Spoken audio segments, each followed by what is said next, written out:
तो hello friends, कैसे हैं आप सब। आज हम संख्या को जानेंगे। संख्या क्या है, संख्या के प्रकार, संख्या की परिभाषा। तो संख्याएं कितनी प्रकार की होती हैं ये सब हम देखेंगे। उनमें से देखेंगे एक प्राकृत संख्या क्या होती है। तो चलिए हम प्राकृत संख्या को स्टार्ट करते हैं। तो प्राकृत संख्या एक ऐसी संख्या है जो वस्तुओं को गिनने में काम आती है। तो हम परिभाषा में क्या लिखेंगे, वस्तुओं को गिनने में काम आने वाली संख्या को प्राकृत संख्या कहते हैं। वस्तुओं को गिनने में काम आने वाली संख्या को प्राकृत संख्या कहते हैं।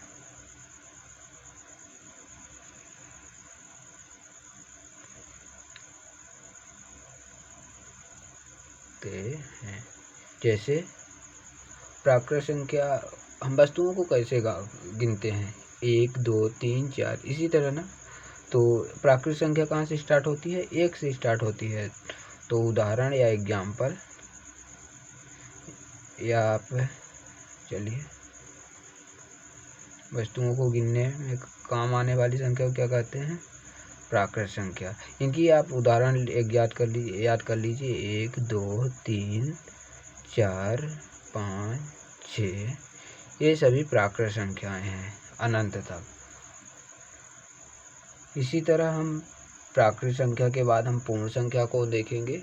तो पूर्ण संख्या क्या होती है, तो चलिए हम पूर्ण संख्या को आगे बढ़ते हैं।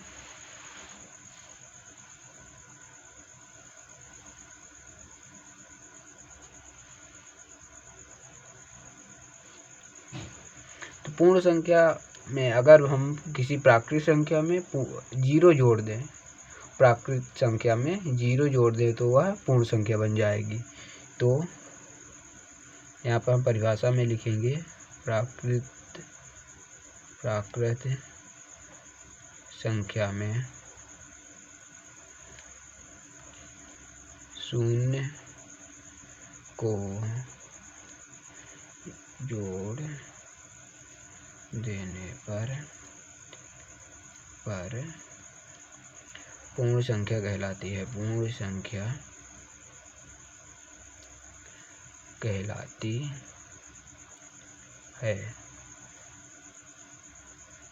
इसका एग्जाम्पल क्या है, 0 से 1 0 1 2 3 4 5 इत्यादि। तो कभी कभी ये क्वेश्चन पूछ देता है कि प्रथम 5 पूर्ण संख्या क्या होगी। तो यहाँ पर हम लिख देते हैं प्रथम 5 पूर्ण संख्या क्या लिखेंगे, 0 से स्टार्ट 0 1 2 3 4 5। तो ये प्रथम 5 पूर्ण संख्या 4 तक ही होंगी, यहाँ पर 4 तक ही होंगी। तो हम पूर्ण संख्या को भी कंप्लीट कर चुके हैं। हम आगे बढ़ेंगे वास्तविक पूर्णांक संख्या पे। चलिए हम पूर्णांक संख्या देखते हैं।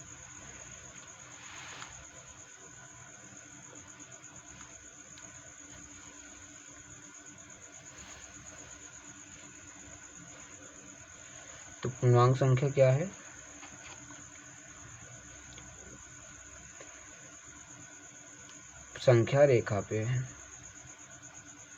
संख्या रेखा पर दर्शाई जाने वाली संख्या को पूर्णांक संख्या कहते हैं। क्या कहते हैं, पूर्णांक संख्या कहते हैं। तो पूर्णांक संख्या रेखा पे कौन सी संख्या दर्शाई जाती है, तो धनात्मक संख्याएं दर्शाई जाती हैं। धनात्मक ऋणात्मक और जीरो भी होता है और शून्य। तो इन्हीं के कॉम्बिनेशन को हम क्या कहते हैं, पूर्ण संख्या। पूर्णांक कहते हैं। क्या कहते हैं? पूर्णांक। चलिए हम संख्या रेखा पर हम देख लेते हैं। तो संख्या रेखा यहाँ पर बनाते हैं। एक यहाँ बीच में 0 होता है और इधर बाईं तरफ माइनस की संख्या, ऋणात्मक संख्याएं होती है, -4 -5, और इधर दाईं तरफ धनात्मक की संख्या 1 2 3 4 5। तो ये पूर्णांक होता है दोस्तों। चलिए हम पूर्णांक समझ गए हैं।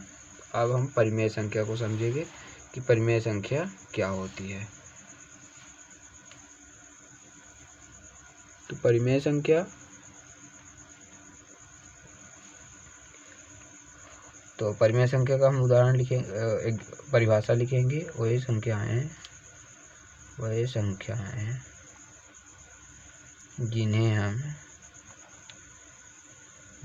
हम P/Q के रूप में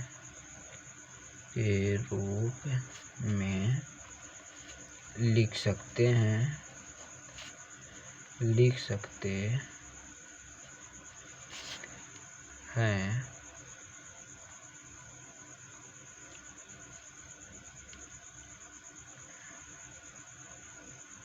तथा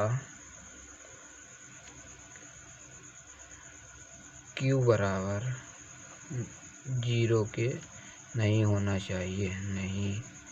Q बराबर 0, Q बराबर नहीं है 0 के। और जहाँ P और Q क्या होने चाहिए? पूर्णांक होने चाहिए। अभी पूर्णांक समझाया ना, तो P और Q क्या होने चाहिए? P और Q पूर्णांक होने चाहिए। जैसे धनात्मक, ऋणात्मक और 0 वाली संख्या होनी चाहिए, लेकिन Q के स्थान पर 0 नहीं होना चाहिए।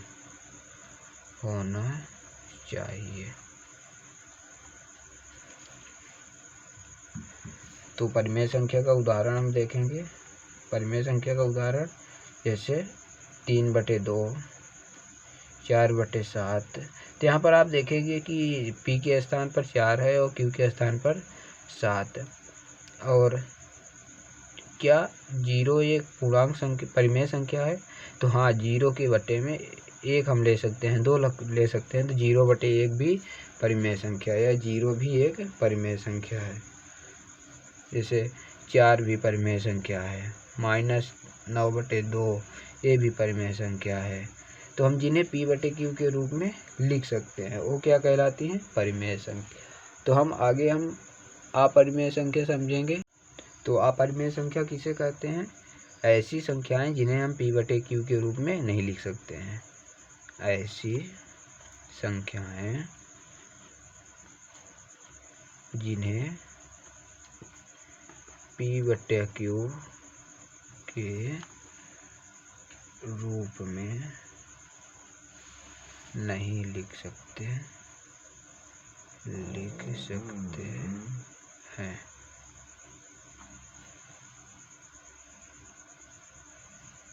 और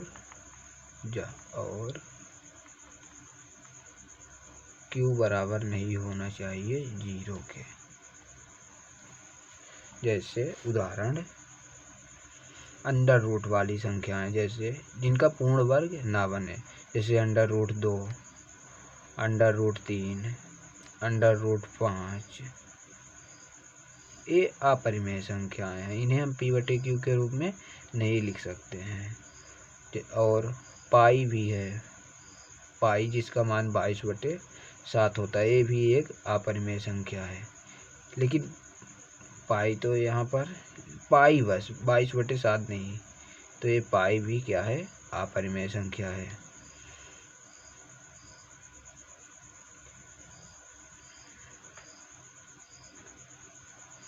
तो चलिए हम सम संख्या जानेंगे। तो सम संख्या क्या है? ऐसी संख्याएं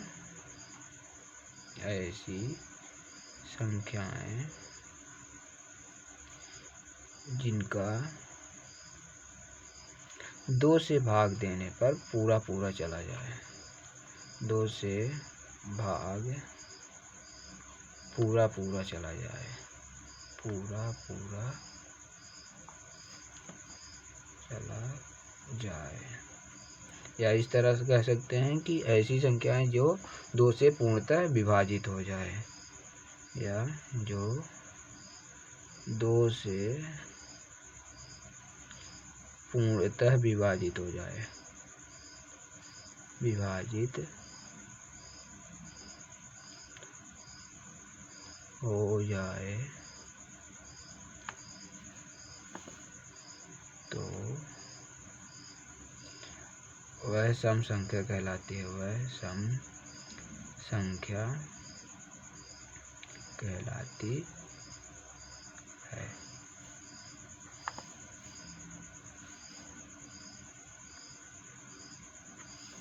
जैसे मान लीजिए 20 है। क्या है? 20 का हम 2 से अगर भाग दें तो 20 का हम 2 से भाग देंगे तो पूरा पूरा जाएगा। 2 एक कम 2, फिर कटाकुट 2 शून्य 0। तो देखिए 2 का हम भाग दे बीच में 2 का, तो 20 एक सम संख्या है। तो यहाँ पर एग्जाम्पल लिखेंगे 2, 4, 6, 8, 10, 12, 14 इत्यादि। ये सभी क्या हैं? सम संख्याएं हैं, जो कि 2 से भाग देने पर पूरा पूरा चला जाता है या पूर्णतः विभाजित हो जाती है। तो ये सम संख्या कहलाती है। तो हम अगला विषम संख्या पे चलेंगे। तो विषम संख्या क्या होती है?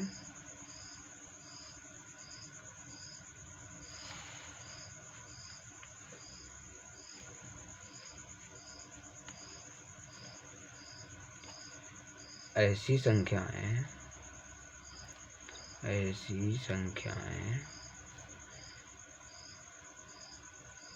जिन्हें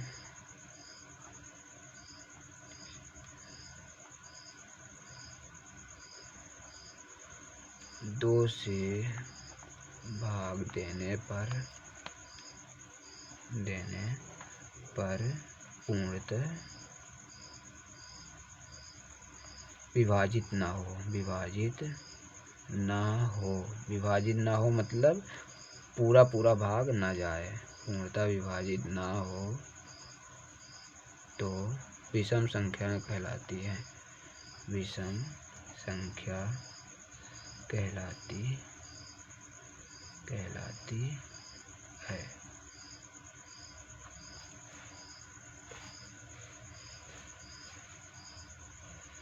एग्जाम्पल 1, 3, 5, 7, 9, 11, 13 ये सभी विषम संख्याएं हैं। या इस तरह भी कह सकते हैं कि ऐसी संख्याएं जिनके इकाई स्थान पर क्या हो, या इकाई अंक 1 हो, 3 हो, 5 हो, 7 हो या 9 हो, तो ये विषम संख्याएं कहलाती है। इसी तरह सम संख्याओं का भी लिख लें। सम संख्याओं के लिए इकाई स्थान क्या होना चाहिए? इकाई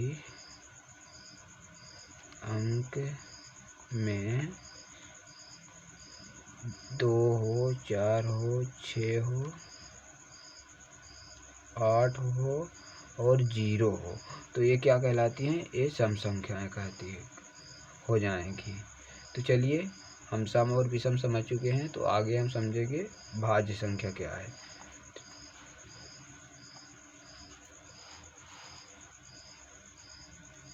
तो भाज्य संख्या क्या है? ऐसी संख्याएं जो 1 से कटे, खुद से कटे और अन्य संख्याओं से कटे, तो क्या कहलाती है?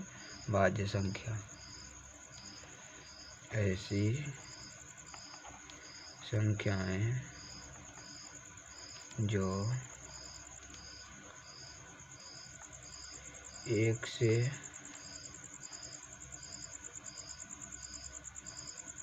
खुद से तथा अन्य संख्याओं से विभाजित हो। अन्य संख्याओं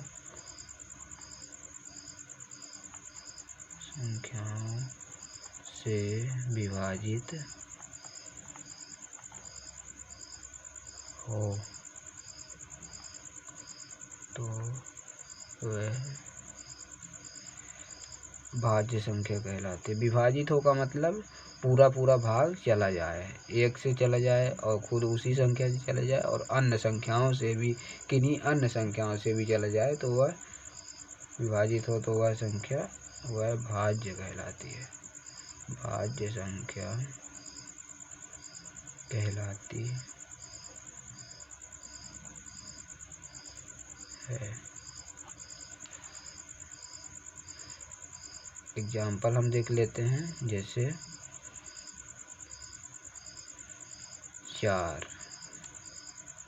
6, 8, 9, 10, 12, 14, 15, ये क्या है? ये सभी भाज्य संख्याएं हैं। जैसे एक देखिए, यहाँ पर हम 15 को ले लेते हैं। किसको? 15 को। तो 15 क्या है? भाज्य संख्या है, क्योंकि 15 1 से कटेगी, और किससे कटेगी? 3 से कटेगी, 5 से कटेगी, और खुद से तो कटेगी ही। तो देखिए, 1 से भी कट रही है, खुद से भी कट रही है, और अन्य संख्याओं से कट रही है। तो ये क्या है? भाज्य संख्या है। तो भाज्य संख्या समझ में आ गया होगा। भाज्य संख्या का आप उदाहरण याद कर लीजिएगा। चलिए हम अभाज्य संख्या देखते हैं। क्या देखते हैं? अभाज्य संख्या। तो अभाज्य संख्या क्या है?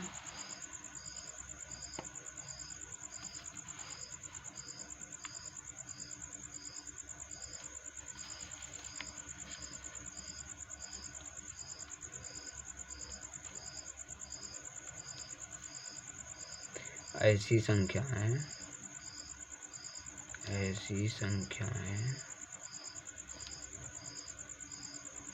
जो 1 से और खुद के अलावा किसी से विभाजित ना हो, खुद से अलावा और किसी संख्या से विभाजित ना हो, और किसी एक से खुद से हो लेकिन और किसी संख्या से विभाजित ना हो।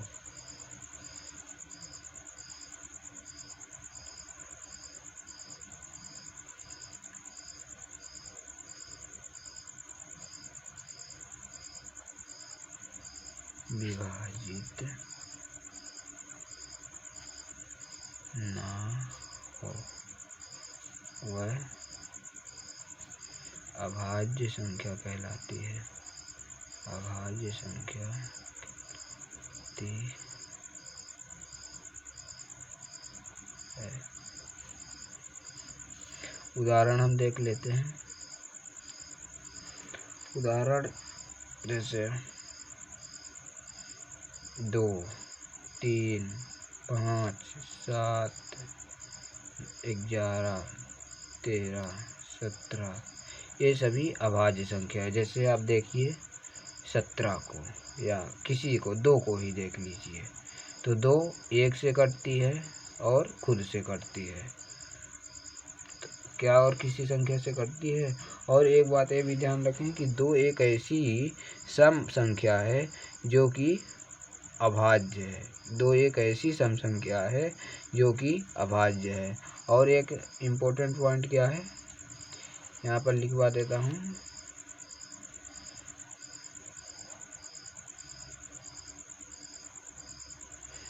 एक ना तो भाज्य है ना ही अभाज्य है। एक ना तो भाज्य संख्या है